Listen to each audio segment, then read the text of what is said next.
Ini video yang kedua, yaitu kinayah dari aspek wasaid. Ada 4. Yang pertama ta'rid.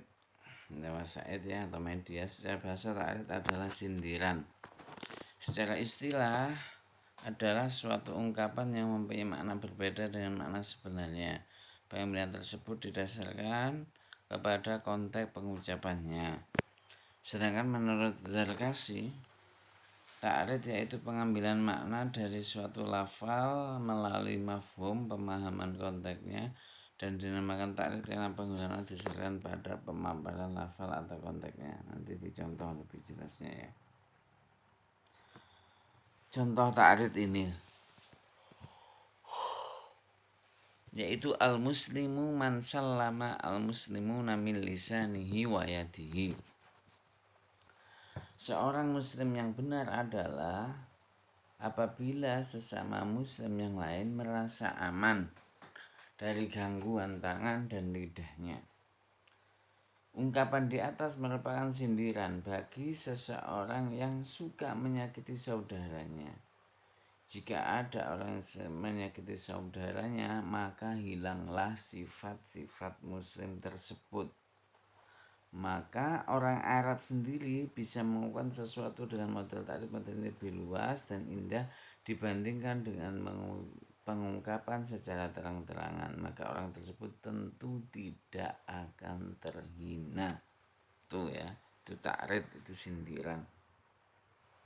Talwih, yaitu secara bahasa adalah engkau menunjukkan kepada orang lain dari kejauhan.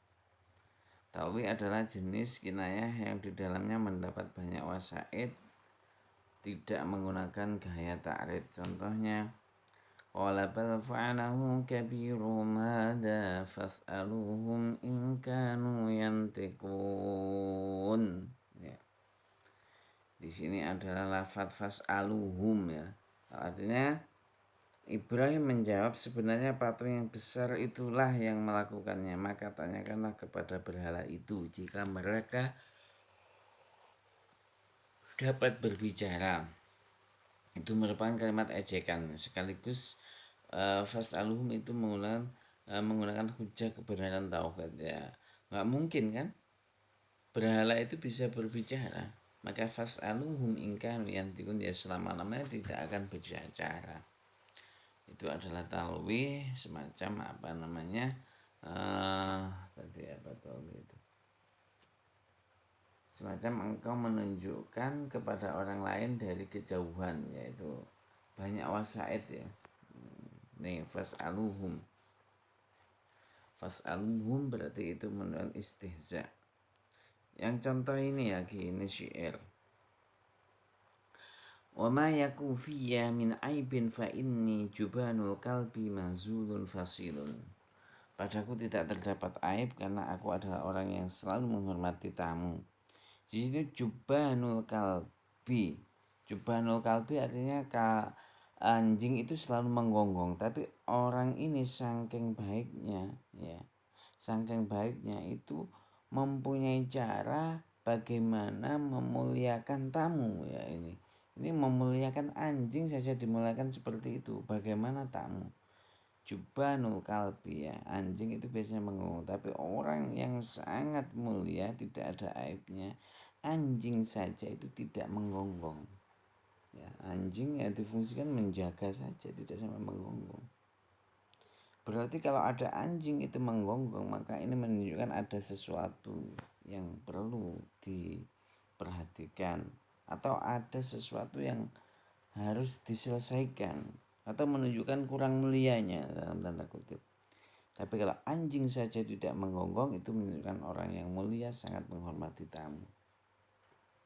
Selanjutnya, ima atau isyarah. Kinayah jenisnya merupakan kebalikan dari talwih. Di dalam ima, perpindahan makna asal kepada makna lazim terjadi melalui media yang sedikit, tadi banyak. Maka lazimnya tampak dan makna yang dimaksud dekat. Ini contoh surat Al-Kahfi ayat 43. Fa asbaha yuqallibu kaffayhi ala ma anfaqa fiha wa hiya khawiyah. maka ia membolak-balikkan kedua telapak tangannya terhadap apa yang ia infakkan, sedangkan telapak tangannya itu kosong. Berarti ini orang yang menyesal ya, enggak ono apa-apa nih dibolak-balik. Artinya itu orang yang menyesal, isyarah bahwa dia itu menyesal kena opo kok gak ada duit, tapi ya tetap usaha ya, dibolak-balik. Umpamanya sampean itu sak diroga rokok padahal gak ono duit, menyesal, aku nyesal ponakanku balik nang pondok tapi tak rokok sakku gak ono, menyesal. Itu yukol libu kafai, bolak-balik telapak tangannya, ini isyarah dia menyesal.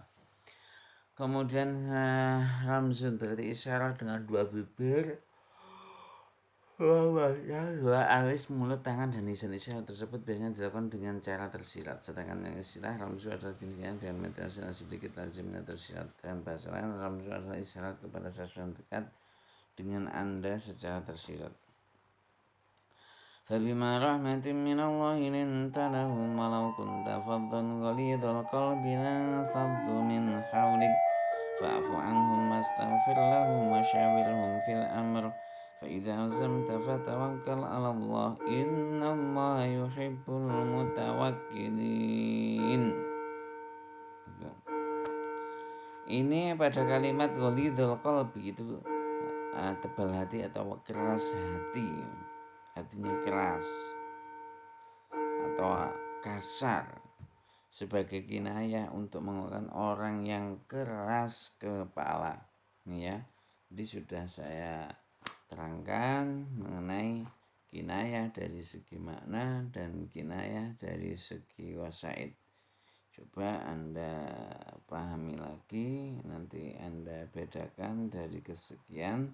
Anda kalau menemukan contoh di Al-Quran atau syair atau di hadis, ini akan memperkuat pemahaman kita mengenai bahasa. Semoga ini bermanfaat. Assalamualaikum warahmatullahi wabarakatuh.